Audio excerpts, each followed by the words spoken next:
आदाब and welcome to another episode of Aham Baat. मैं हूं यूसरा हुसैन।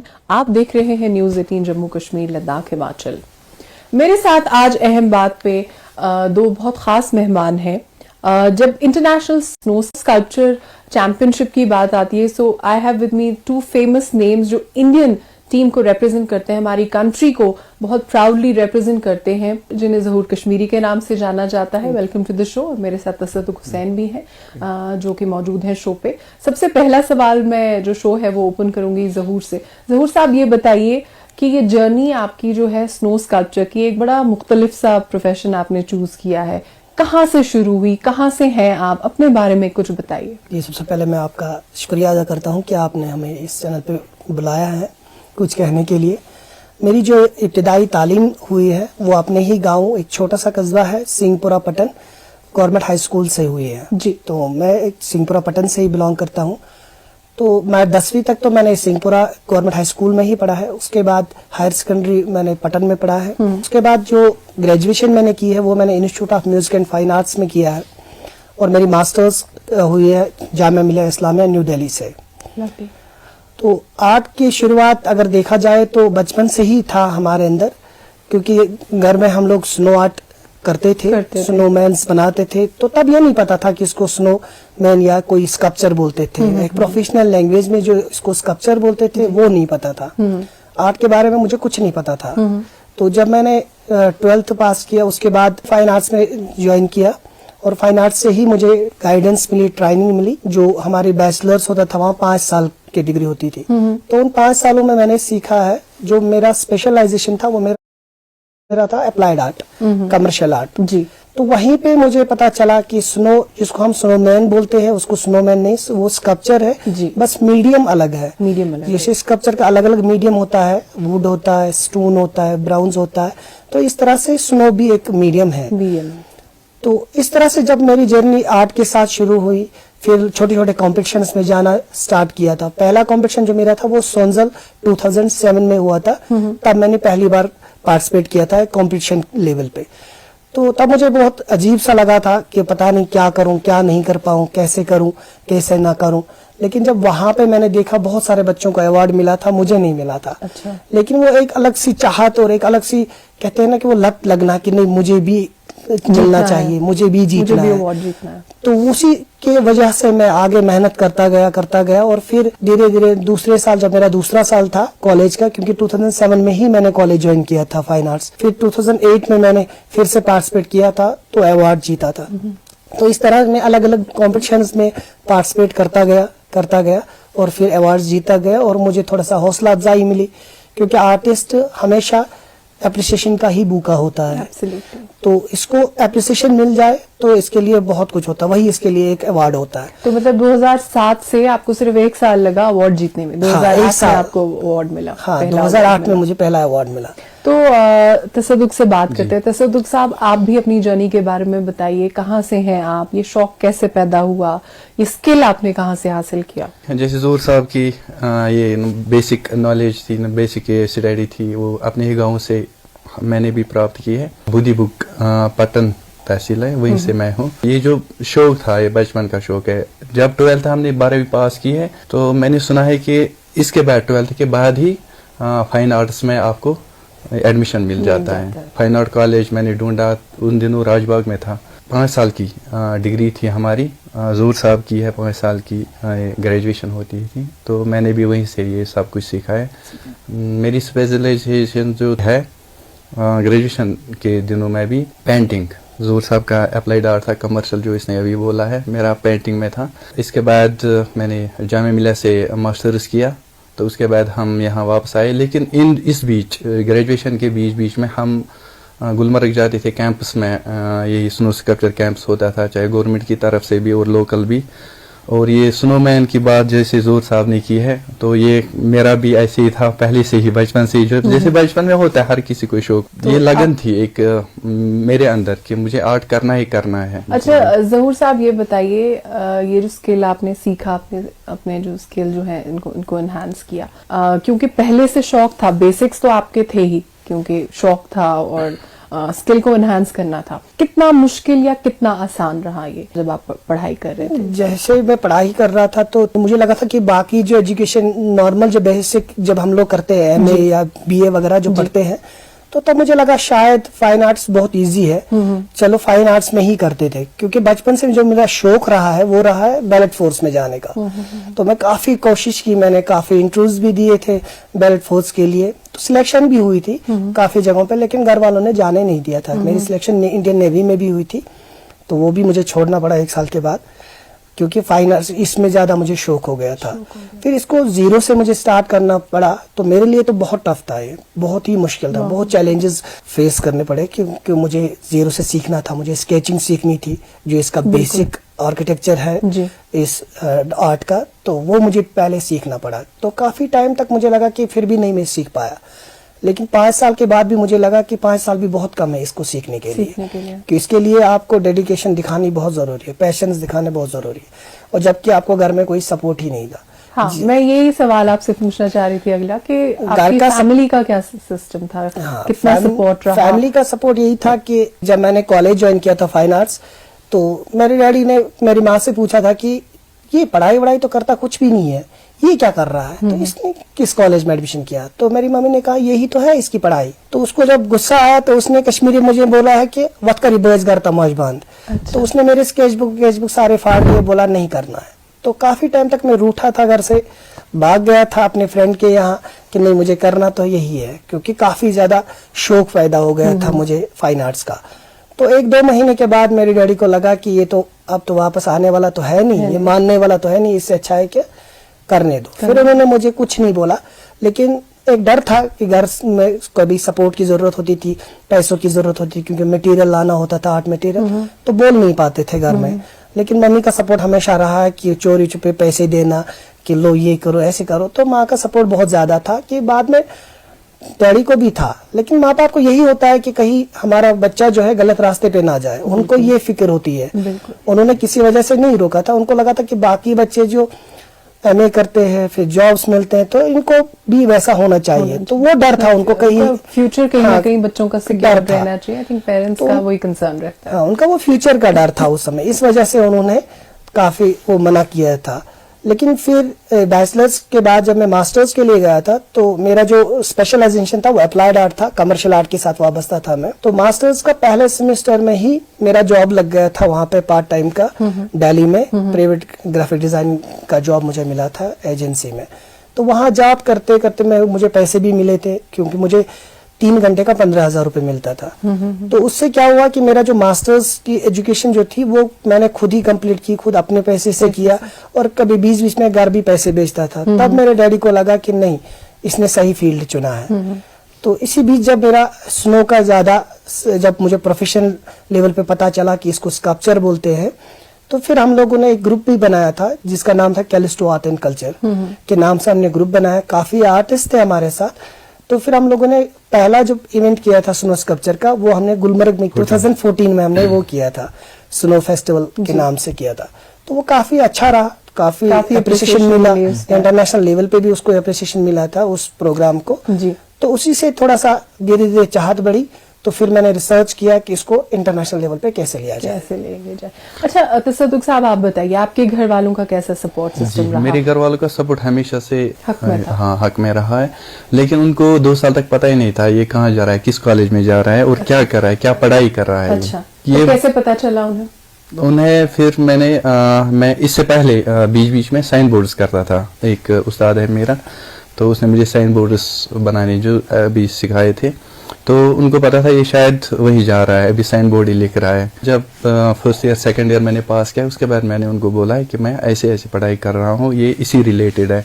तो मुझे ज्यादा दिक्कत नहीं हुई है फैमिली से। बट मजूर साहब की एक बात मुझे याद आई है, जैसे इसने अभी बोला है अवार्ड्स नहीं मिला मुझे, लेकिन इसकी बदकिस्मती से वो मुझे मिला था उस साल। अच्छा, तो 2007 में आपको मिला और 2008 में मिला। और ये दोस्ती कब शुरू हुई आपकी? दोस्ती हमारी तभी से है, कॉलेज लाइफ से ही हमारी। हाँ, मैं सीनियर। हाँ, ये बात करी हुई थी कि हम दोनों ऐसा करेंगे? नहीं, ये कोइंसिडेंस हुआ। एक्चुअली हमारा जो 2014 का स्नो स्कल्पचर, ये कैलिस्टो आर्ट एंड कल्चर के नाम से हम फिर इसमें इसके पार्ट बन गए थे।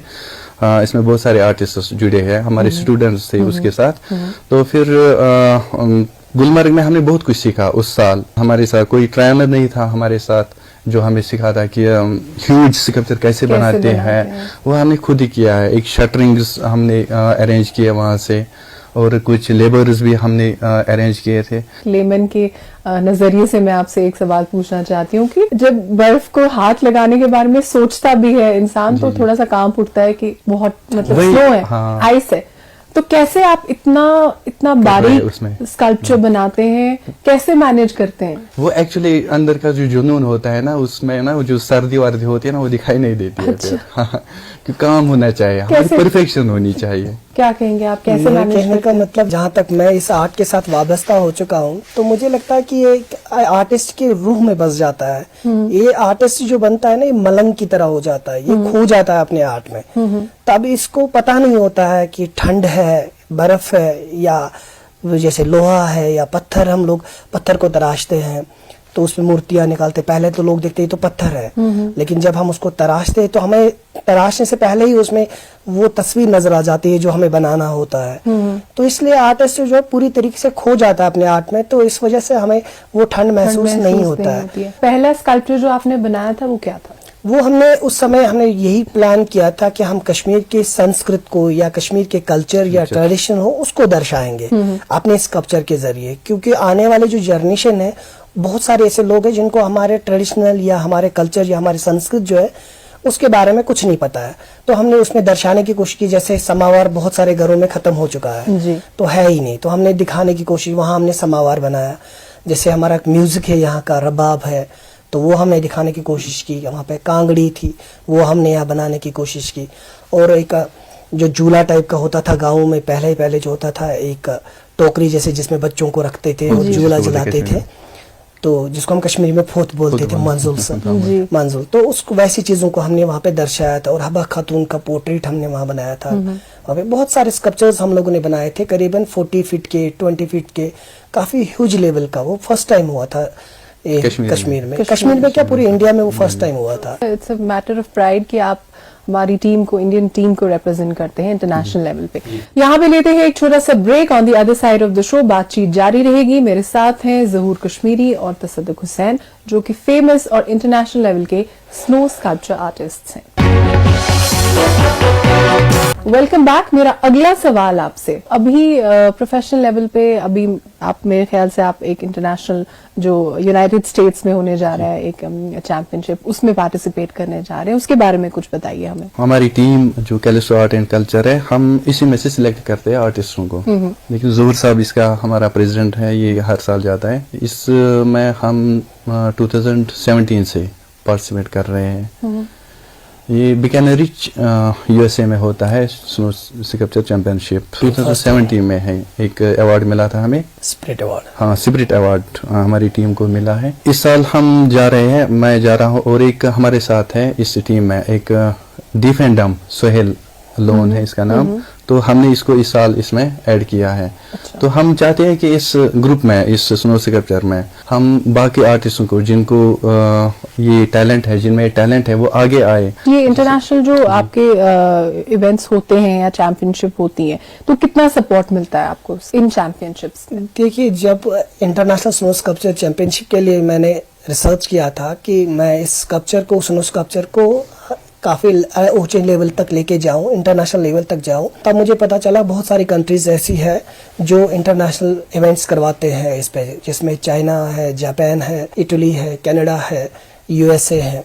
तो काफी अलग अलग जगह थी। तो मैंने क्या किया, मैंने पहली बार जब रिसर्च करने के बाद सबका देखा कि कब का किसका कौन सा एप्लीकेशन जो फॉर्म होता है उसका कब का डेट है, तो उस हिसाब से मैंने फॉर्म फिलअप किया था और काफी जगहों पे मैंने फॉर्म भेजा था।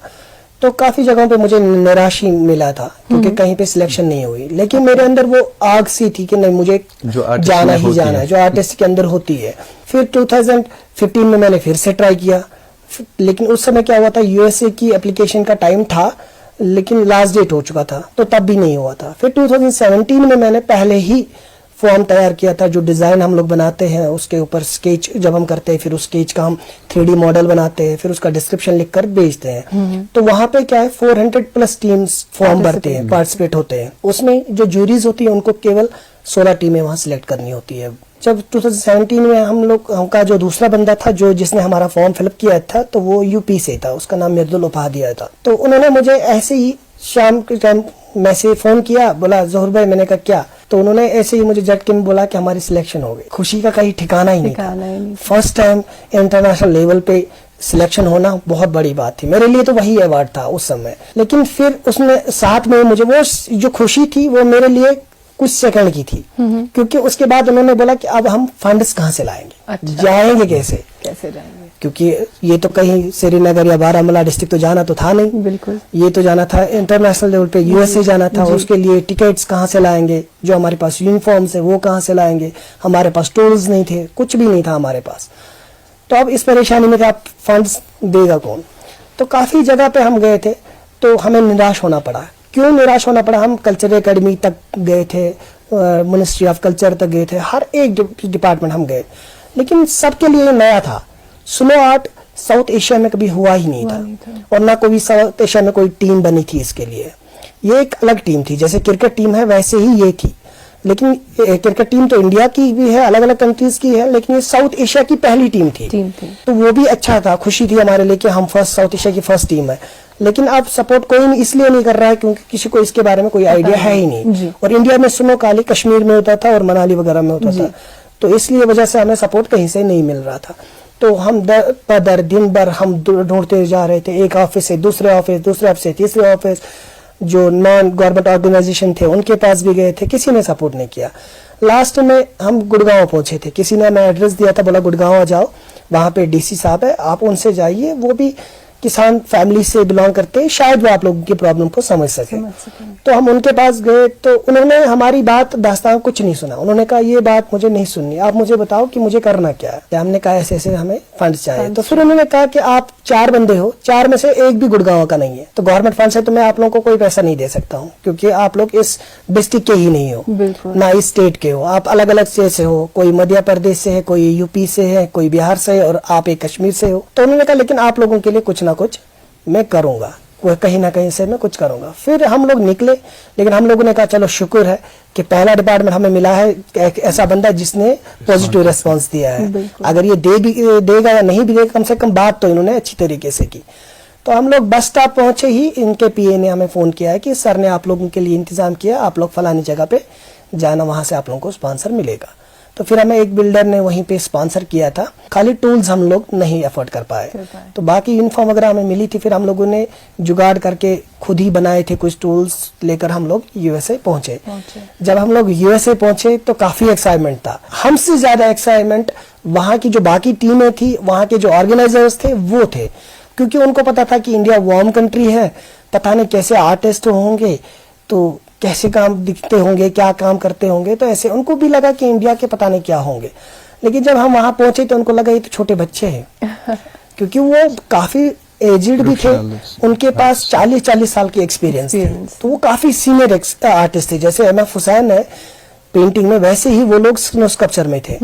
तो हमने भी जब उनको देखा तो हम भी सोच रहे हम कहाँ कंपटीशन में आ गए, इतने बड़े आर्टिस्टों के साथ हम कम्पिटेट कैसे कर पाएंगे। और जब हम वहाँ स्नो के पास पहुंचे, अपने ब्लॉक के पास, जहाँ हमने देखा था अपना फ्लैग लगा हुआ था, तिरंगा लगा हुआ था, तो हमने उस ब्लॉक को जब छुआ, कहते हैं ना कि वो रोकते खड़े होना, मेरे रोकते खड़े हो गए कि मैं यहाँ पहुंचा हूँ, जो मेरा मकसद था, मेरा ड्रीम था, क्या वो सच में वाकई पूरा हुआ, वाकई में पूरा हो रहा है। सुबह जब इनॉग्रेशन हो गई तो अब हम कॉम्पिटिशन में अपने ब्लॉक को काटने की कोशिश कर रहे थे, हमारा ब्लॉक कट ही नहीं रहा था, वो बिल्कुल डिफरेंट स्नो था। उन्होंने उसको इस तरीके से कंप्रेस किया था कि बिल्कुल स्टोन की तरह था। जो हमने अब यहाँ से टूल्स लेकर गए थे वो काम ही नहीं कर रहे, वो टूट रहे हैं उस पे। अब हम करेंगे तो करेंगे कैसे? फिर हमारे पास एक टूल था जो वहां पे चला, वो था कुल्हाड़ी। अच्छा। तो फिर हम लोगों ने कुल्हाड़ी से काटना स्टार्ट किया, तो सभी लोग हमें देख रहे हैं क्या कर रहे हैं, किससे काट रहे, कैसे काट पाएंगे।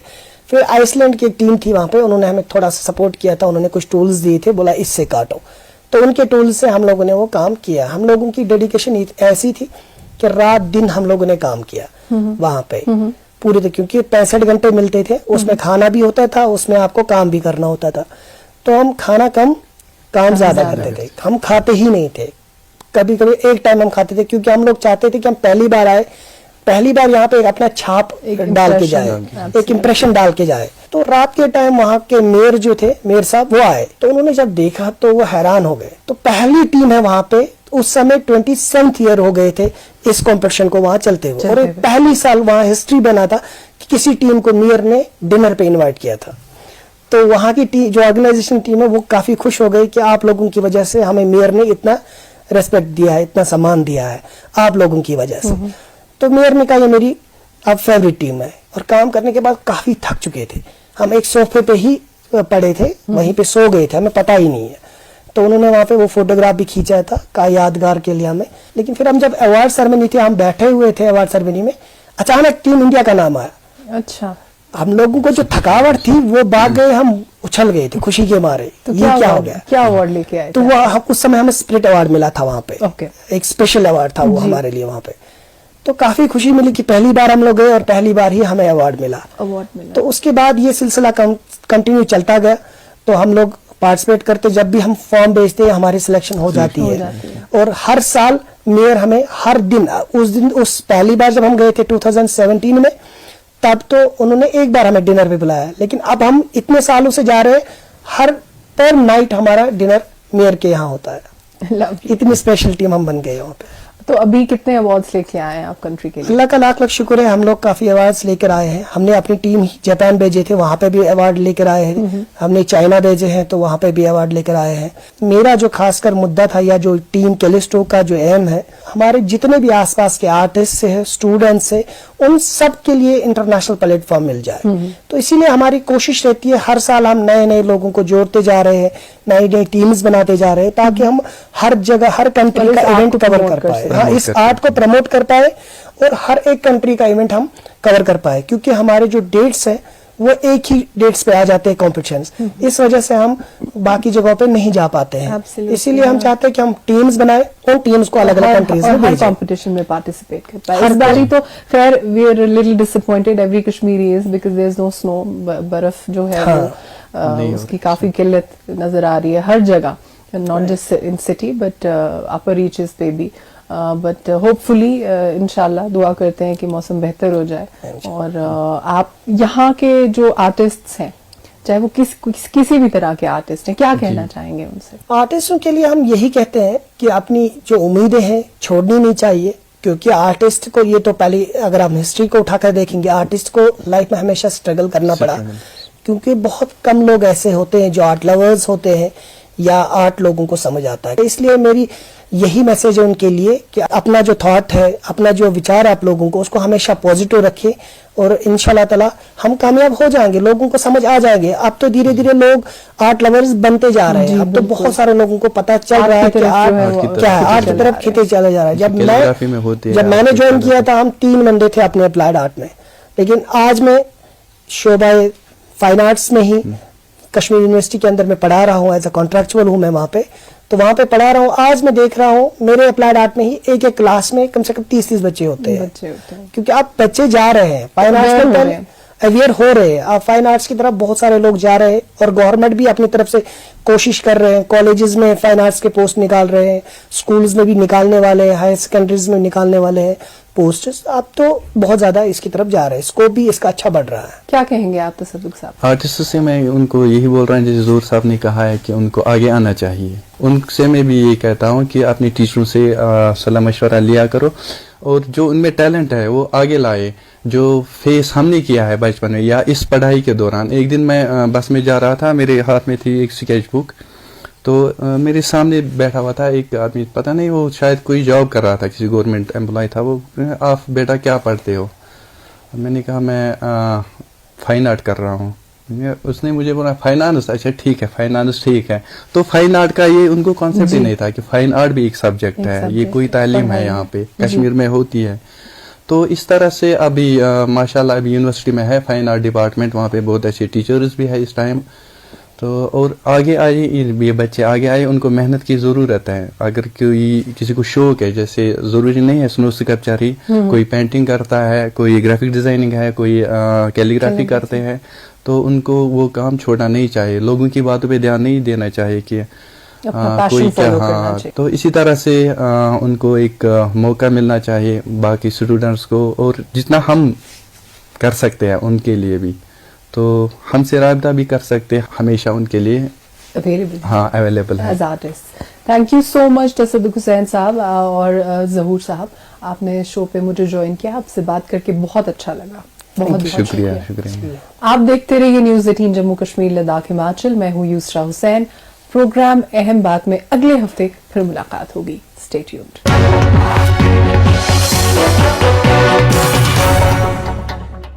से जाने वाले सभी ट्रकों को बाहरी